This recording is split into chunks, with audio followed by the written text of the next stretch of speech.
Hello everyone, welcome to Gulshan academy. और आज हम इस वीडियो में यूजीसी नेट का जो फॉर्म आया हुआ है और उसका जो प्रोस्पेक्टस है उसके बारे में डिस्कस करेंगे। क्या क्या बदलाव जो है इस बार यूजीसी के नेट एग्ज़ाम में किए गए हैं। ठीक है, तो सारी जानकारी हम जानने वाले हैं, तो वीडियो को एंड तक देखें। अगर आप तैयारी कर रहे हैं यूजीसी नेट के लिए तो आप हमारी पहले की वीडियोस को देख सकते हैं। यूजीसी नेट पेपर 1 से रिलेटेड आपको सभी टॉपिक्स पर वीडियोस मिल जाएगी और सिलेबस में भी जो है इस बार पेपर 1 के कुछ अपडेट किए गए हैं। तो उसके लिए जो है मैं एक अलग वीडियो बनाऊंगा जिसमें मैं जो है आपको पूरा का पूरा सिलेबस आपको वाला हूँ। ठीक है, और जो एक अलग से प्लेलिस्ट भी मैं तैयार कर दूंगा कि जो जो टॉपिक्स ऐड हुए हैं उनको मिलाकर और जो जो पहले के टॉपिक्स हैं उनको मिलाकर के एक अलग से प्लेलिस्ट भी मैं तैयार कर दूंगा। ठीक है, तो उससे काफ़ी हेल्प हो जाएगी। तो चलिए देखते हैं इस बार के यूजीसी नेट के एग्ज़ाम में क्या क्या चेंजेस आपको देखने को मिल सकते हैं। देखें, एग्ज़ाम का फॉर्म जो है वो आप भर सकते हैं 20 अप्रैल से 10 मई के बीच में। ठीक है, डेट सबसे पहले आपको याद रखनी है। 20 अप्रैल से 10 मई के बीच में जो है आपको फॉर्म फिलअप कर लेना है और कोशिश ये करनी है कि 10 दिन पहले से ही आपको फॉर्म इसको फिलअप कर देना, क्योंकि आगे चलकर फिर रश ज़्यादा बढ़ जाता है तो फिर वेबसाइट जो है वो स्लो हो जाती है। ठीक है, तो पहले आप अपना फॉर्म भर लें। फ़ीस जो है आप 11 मई तक दे सकते हैं, 11-12 मई तक। और फीस जो रखी गई है वो पहले की तरह है, इसमें कोई चेंजेस नहीं किए गए हैं। ठीक है, कि अगर आप जनरल कैंडिडेट हैं तो आपको 1150 रुपये है, और अगर आप ओबीसी कैंडिडेट हैं तो आपकी 600 रुपये फ़ीस है, और अगर आप एससी एसटी कैंडिडेट हैं तो 325 रुपये फ़ीस जो है आपकी रखी गई है। ठीक है, और एग्ज़ामिनेशन डेट जो बताई गई है वो बताई गई है यहाँ पर 16 जून। ठीक है, 10 जून बताई गई थी डेट, लेकिन अब 6 दिन आगे कर दी गई, यानी 16 जून को आपका एग्ज़ाम जो है होगा।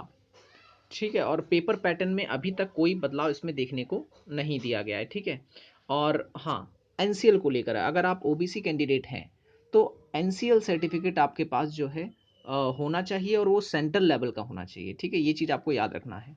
सेंट्रल लेवल का ओबीसी एनसीएल ही वैलिड होगा। अगर आप स्टेट लेवल का एनसीएल बनाते हैं तो वैलिड नहीं होगा। ठीक है, तो फिर आपको सर्टिफिकेट डाउनलोड करने में दिक्कत होगी।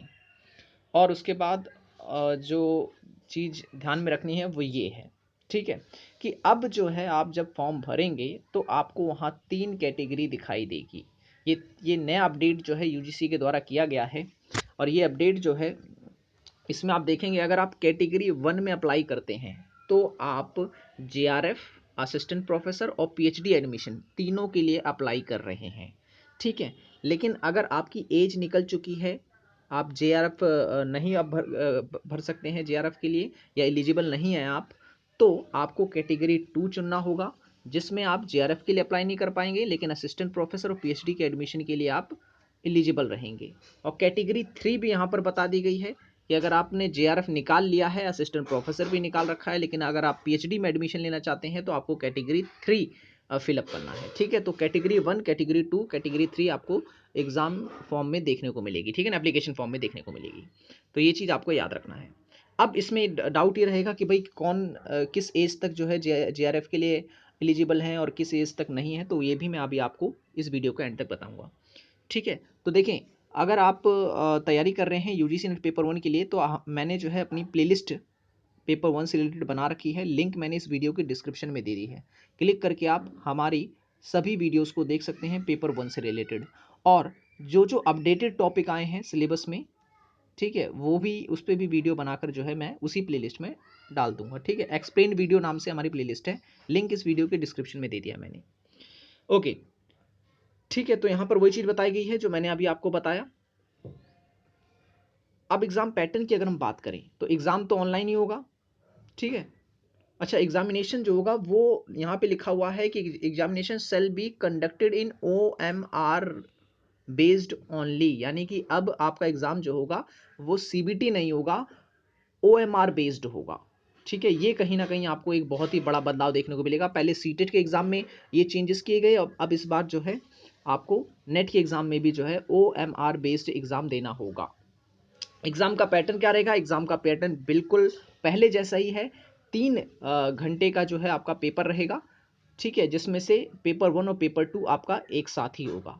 ठीक है, बिल्कुल वही है पैटर्न जैसा पहले था, बस OMR बेस्ड एग्ज़ाम इस बार होगा, कंप्यूटर बेस्ड नहीं होगा। ठीक है, आपको पेपर और OMR फिलअप करना होगा।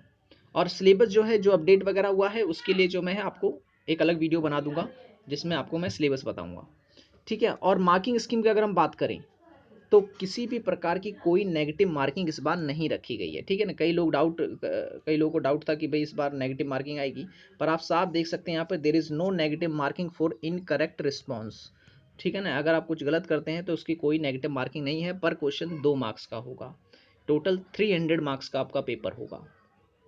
एलिजिबिलिटी की बात करें तो बिल्कुल वही है कि 55% आपके मास्टर्स में होने चाहिए, लेकिन अगर आप SC ST या OBC कैंडिडेट हैं तो आपके 50% मार्क्स होने चाहिए, ठीक है ना।